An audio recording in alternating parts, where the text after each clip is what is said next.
by far the most beautiful room in this entire city. I don't care how many graduations are going on today. This is the most beautiful one, so you all look beautiful. Okay, fellow graduates, we made it.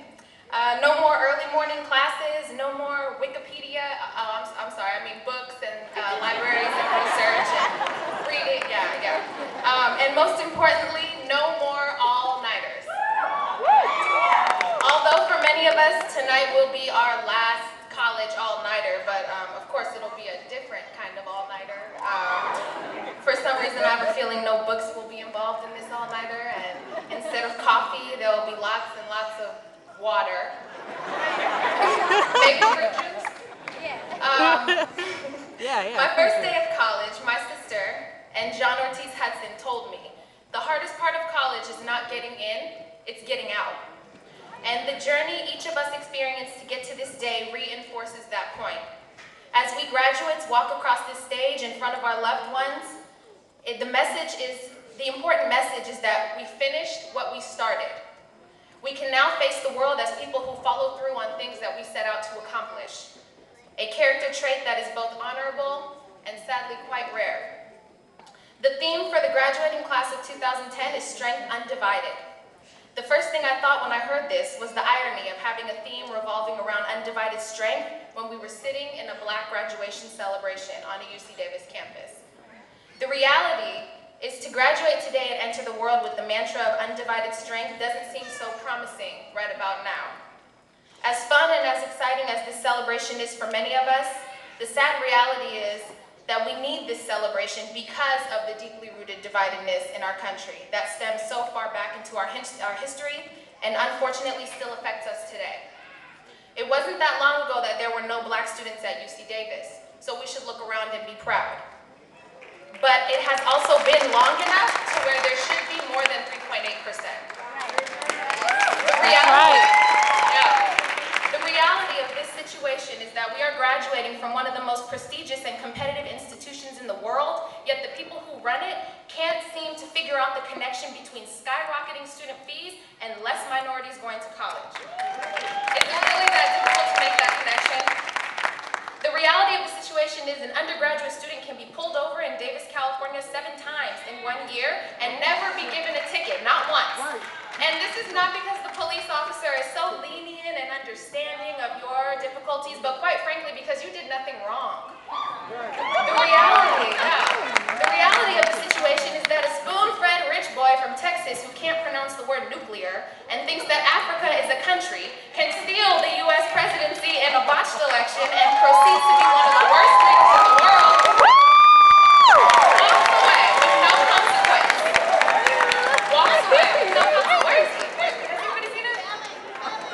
Yet, when an African man works his way up from nothing to hold 2 Ivy League degrees and wins by a landslide in his election, fair and square, he is labeled incompetent because he is unable to fix 8 years of disaster in 1 year and 5 months. That's right!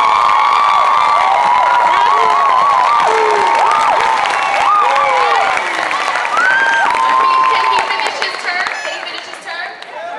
I'm sorry, that one gets me a little heated. You know, some of you know how I feel about botched elections, but I'm just... Lula for president! So like I said, it doesn't look very promising. I mention these things not to bring a negative vibe to this celebration, but instead to bring a positive one. You see, it is clear that society has done everything possible to take away the power of this room right now. But the beautiful thing is that the beautiful thing about Black people is that even without our 40 acres and a mule, we are still able to produce a room full of college graduates. We have all heard the quote, the most potent weapon of the oppressor is the mind of the oppressed. But when in this room, the quote needs tweaking when it's applied to us. So I tweaked it. The unconquerable challenge of the oppressor was the mind of the people he tried to oppress. You see, our existence in this world, in this country, our existence in this school proves the willpower in the mind is stronger than any oppressor in any form. Yes, the mind is stronger than anything in the world. The power of the mind outweighs any form of oppression we will ever experience in our jobs, while pursuing our careers, while interacting with our local communities, and any other aspect of our lives from from this moment forward. We've already done it. We can do it again. What an oppressor in any form is trying to accomplish is not to take something away from you, but rather to wait for you to give it to them. Because nobody can take away anything from you that you don't hand over to them first.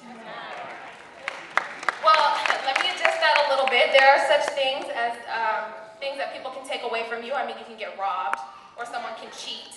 But there are three things that nobody can ever take away from any of us. The knowledge we possess, the spirit we project, and most importantly, our integrity. What does this mean? It means the secret to living a full life cannot be quantified by the salary or by the size of our professional networks. Instead, we must only do three things. One, for knowledge, we must strive to always learn more.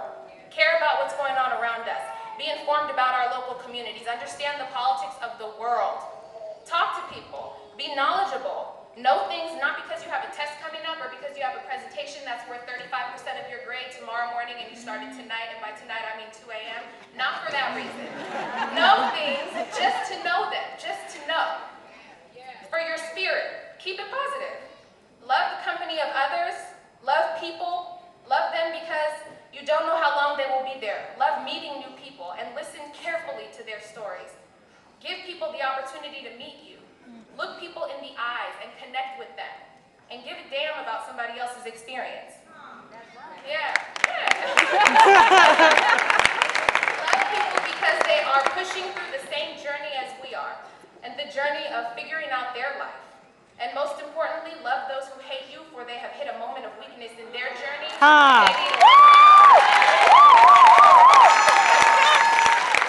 our integrity, and this one is the easiest of all, the third and the easiest, tell the truth. Respect the power of your words. The power of our words is a great one, and as graduates this evening, I'm sure we all have some profound things to share with the world. Speak once and don't repeat yourself, because in my opinion, if someone gets lazy with their ear when you're being generous with your greatness, they didn't deserve to hear what you were going to say. That's right.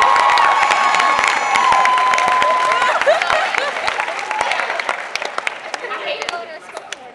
Okay, so in closing, it's not what your degree is in, it's what you do with it. Right, Daddy? Right, Daddy? It's not about the actions, it's about our reactions. It's not about what you know, it's not even about who you know, it's about who knows you. And lastly, it's not about what you did, it's about what others did so that we can have the opportunity to do what we did. Every graduate, when we walk across this stage tonight, run up to your supporters, give them a big hug and a big kiss, and thank them for doing what they had to do so that we could do what we wanted to do. Graduating class of 2010, it was an honor. I'll never forget this day, and I will miss this school greatly. Thank you very much.